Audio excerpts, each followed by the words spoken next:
આ કલાલી જતો રોડ છે ને ત્યાંથી આટલા ગામમાં જતો રોડ છે. આ રોડને બનાવે 10 થી 12 દિવસ થયા છે. 10 થી 12 દિવસની અંદર આ રોડને એક લખોટી જેવો ગબડે એવો રોડ હતો, એને પાછો આ ખાડો ખોદી કાઢ્યો. 2 દિવસ પહેલાથી પાણી લીકેજ હતું. એ પાણી લીકેજ હતું તો તમારે રોડ બનાવતો પહેલાં ચેક કરવું જોઈએ. કમિશનર સાહેબના આદેશ મુજબ તમારે અધિકારી અહીંયા દરેક લાઈનો ચેક કરવી હતી કે પાણી લીકેજ તો છે કે નહીં. એ તમે ચેક કર્યા વગર બસ રોડ પાથરી દીધો. આ લાખો રૂપિયાના રોડની પથ્થર ફાળવા બેઠા છે.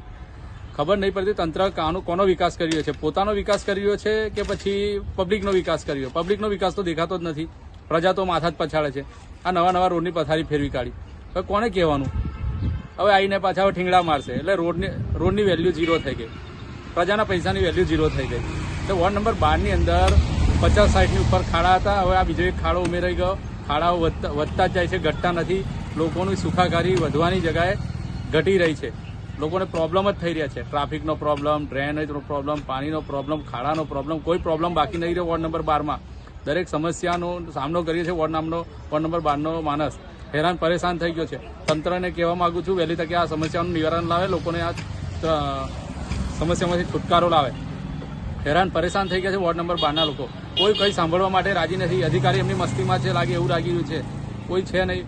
કોર્પોરેશન સાહેબ તમે રિવ્યૂ લયા કરો છો, પણ રિવ્યૂ લો છો તો તમે રોડ બનાવ્યા એની નીચે શું કામગીરી કરી એ બી તમે જુઓ સાહેબ. મારું એ કહેવું છે. તમે કંઈ ખાલી રિવ્યૂ લયા કરશો એનાથી કંઈ મતલબ નહીં. ફિલ્ડ પર જશો તો તમને કંઈ આઈડિયા બી આવી જશે.